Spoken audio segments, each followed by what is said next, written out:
अंतर्राष्ट्रीय स्तर पर चल रहे भू राजनीतिक तनाव, विशेषकर अमेरिका, इजराइल और ईरान के बीच बढ़ते टकराव का असर अब स्थानीय स्तर पर भी गहराने लगा है। छत्तीसगढ़ की राजधानी बिलासपुर में इन दिनों कमर्शियल गैस सिलेंडरों की भारी किल्लत देखी जा रही है, जिसने शहर के होटल और ढाबा संचालकों की कमर तोड़ दी है।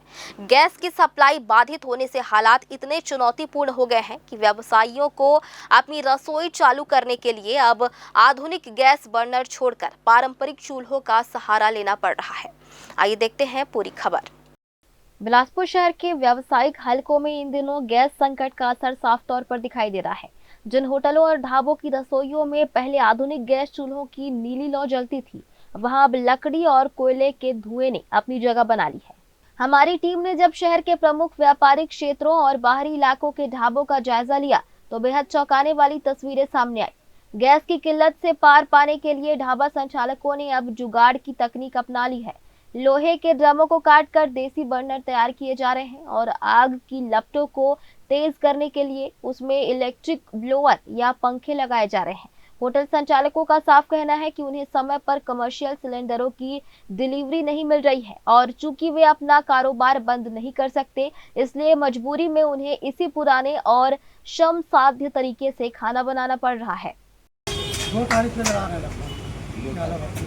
क्या कैसे कटवा आपने ड्रम से? एजुकेशन वाले के यहाँ लेके गए, एक ड्रम को 2 टुकड़ा किया और होल कर उसमें लोहे की राड बिछा के जाली बना दिया, उसी में जला दिया। कितना पैसा लिया आपसे? पूरे ड्रम का कितना कॉस्ट पड़ा एक ड्रम का? ड्रम अलग से खरीदे हम 800 का और 2 ठो भट्टी बनाने का 3000। इधर उतना नहीं लगता। महंगाई भी बढ़ा दिए गए हैं, मतलब अभी तत्कालीन महंगाई बढ़ गई है, आप ये मानते हैं? अब हमको जरूरत था, जितना बोले हमको देना है। और सिलेंडर नहीं मिल रहा है क्या? मिला ही नहीं रहा कहीं पर।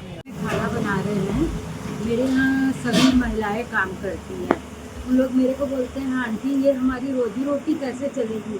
तो मैं बोली कि हम लोग लेडीज़ हैं, महिला हैं, हमें भगवान ने इतनी शक्ति दी है, हमारी रोजी रोटी चलेगी और हम सबको खाना खिलाएंगे। इसलिए हम 3-3 चूल्हे में खाना बना के सबको खिला रहे हैं। शुद्ध खाना, घर का खाना, देसी खाना। अभी गैस कब खत्म हुआ? हमारे यहाँ 4-5 दिन हो गया खत्म हुआ। आपने पता किया एजेंसी में क्या कहा? अभी तो फिलहाल मिल नहीं रहा है। इसलिए चूल्हा में बना रहे हैं खाना। अब कब तक आएगी गैस उन लोग को कुछ पता नहीं। तो ये चूल्हा जलाने से परेशानी नहीं हो रही? परेशानी हो रहा है भैया, बहुत परेशानी हो रहा है। क्या करें, तो मजबूरी में बनाना ही पड़ेगा। बल्ले होता है। कितना दिन से गैस खत्म हो गई? अभी 1 हफ्ता हो गया सर। और पता किए गैस इसके बारे में मार्केट? पता किए हैं लेकिन मिल ही नहीं रहा है गैस।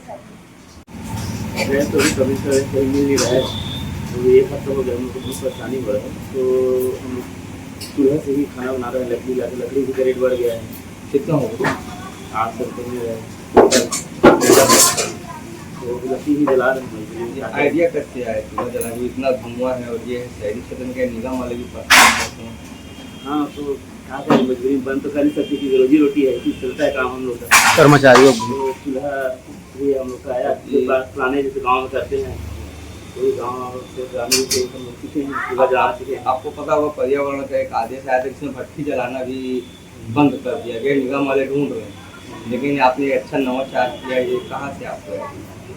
अब देखिए यूट्यूब में भी सब जगह जितने भी होटल है वो लोग भी सब चूल्हा यूज़ कर रहे हैं, तो हम लोग भी वैसे यूज़ किए, देख के सीखे उनसे। परिचय दे देंगे। मेरा नाम अभिषेक राय है और मैनेजर की पोस्ट है।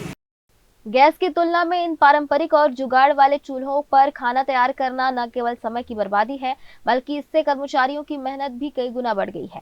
कोयले और लकड़ी की आंच को नियंत्रित करना मुश्किल होता है, जिससे खाने की गुणवत्ता और समय पर डिलीवरी दोनों प्रभावित हो रही है। होटल मालिकों और कर्मचारियों का दर्द है कि इस संकट ने उनके मुनाफे को तो कम किया ही है, साथ ही धुएं के कारण स्वास्थ्य पर भी बुरा असर पड़ रहा है। संचालकों ने चेतावनी दी है कि यदि अंतर्राष्ट्रीय कारणों से उपजी यह गैस सप्लाई की समस्या जल्द सामान्य नहीं हुई तो आने वाले दिनों में स्थिति और भी भयावह हो सकती है। इसका सीधा असर खाद्य पदार्थों की कीमतों पर पड़ेगा, जिससे आम जनता की जेब ढीली होगी। अब देखना होगा कि जिला प्रशासन इस संकट से निपटने के लिए क्या वैकल्पिक कदम उठाता है, या फिर बिलासपुर की रसोई इसी तरह जुगाड़ के भरोसे धुएं में घिरी रहेगी। ग्रैंड न्यूज के लिए कैमरामैन अमर ध्रुव के साथ पिंटू दुबे की रिपोर्ट।